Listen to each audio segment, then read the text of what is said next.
Assalamualaikum warahmatullahi wabarakatuh.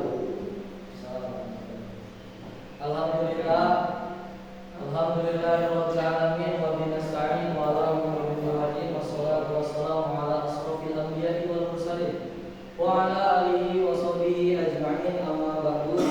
Faqad qala Allah ta'ala fil Qur'anil Karim wa huwa asdaqul qa'ilin. A'udzu billahi minasyaitonir rajim. Bismillahirrahmanirrahim. Yarfa'illahu alladhina amanu minkum walladzina utul ilma darajat. Qala Rasulullah sallallahu alaihi wasallam, man tasabbaha bi qaumin fa huwa minkum.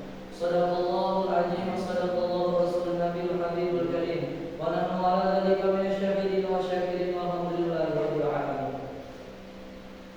Sahabat, mahasiswa di seluruh dunia, di mana kabar kalian semua, semoga kalian semua yang di luar tetap dalam lindungan Allah Subhanahu wa taala. Amin. Amin ya rabbal alamin.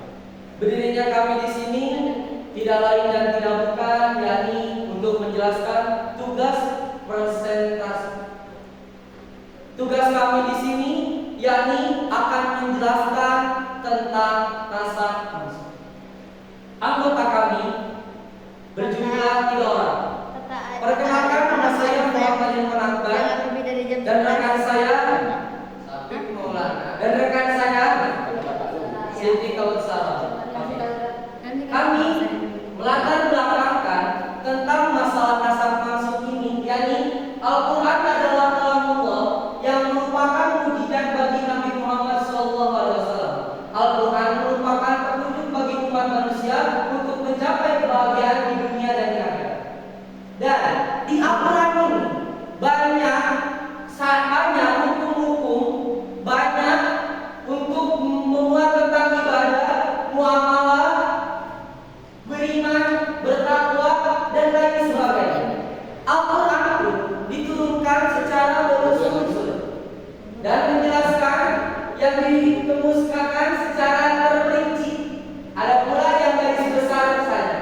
Nah, di sini kita bertiga akan menjelaskan tentang nasab mansub. Oke. Rumusan masalah yang kita akan bahas. Yang pertama, pengertian nasab dan mansub. Yang kedua, syarat-syarat nasab mansub. 3, pembagian nasab. 2, lingkup nasab. 5, hikmah adanya nasab dalam Al-Quran. Kenapa saya membicarakan tentang rumusan masalah ini? Karena di zaman ini sudah banyak anak di zaman sekarang sudah melupakan tentang pengertian Al-Quran, apalagi tentang nasab mansub. Jangankan nasab mansub, dalam masalah membaca Al-Quran pula banyak di negara Indonesia ini mengakui Islam tapi tidak membaca Al-Quran. Oleh karena itu, izinkanlah kami untuk menjelaskan rumusan 5 rumusan ini. Yang pertama dan yang kedua yang akan dijelaskan oleh rekan saya yang bernama Safiq Maulana. Assalamualaikum warahmatullahi wabarakatuh. Penjelasan pertama dari rekan saya akan melanjutkan penjelasan yang ini. Kata nasib merupakan bentuk isim fa'il dan mansub merupakan bentuk isim maf'ul yang berasal dari masdar. Nasab secara etimologi. Nasab mempunyai beberapa pengertian. Di antaranya pengertian nasab yaitu perubahan dan pemindahan, sedangkan secara terminologi menghapus.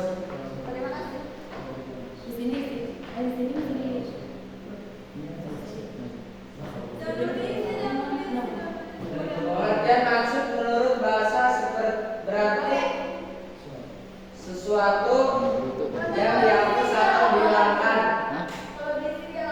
ataupun disalin, ditukil. Sedangkan menurut istilah yang belum diubah dengan dibatalkan dan diganti dengan huruf dari cara yang datang kemudian. Penjelasan yang kedua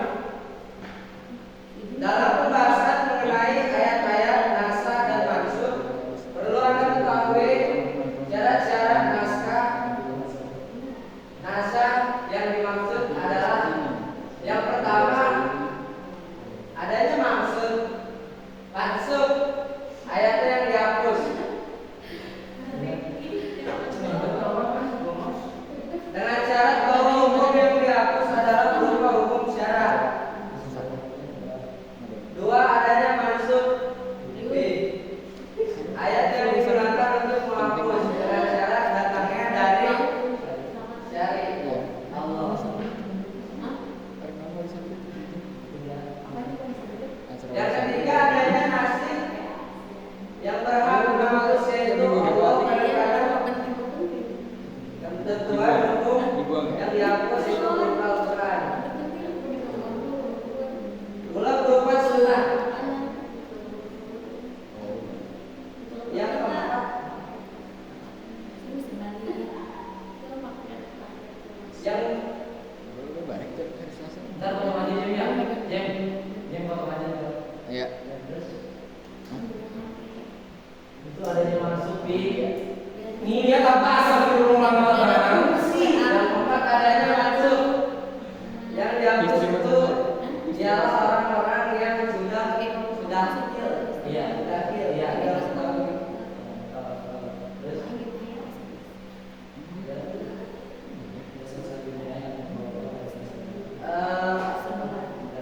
penjelasan selanjutnya akan dibawakan oleh rekan saya.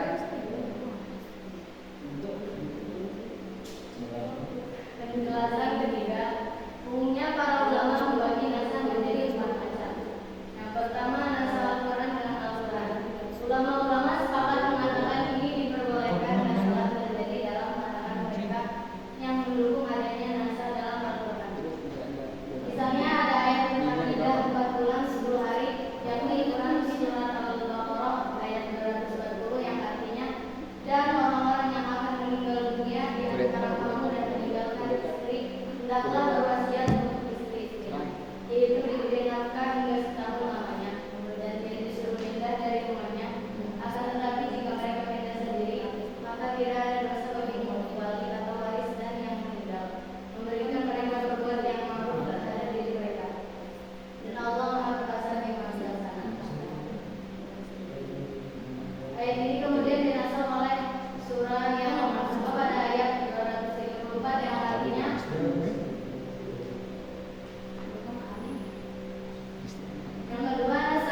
diketahui yang pertama, nasab menuntut tubuh yang menghilangkan atau menghapuskan.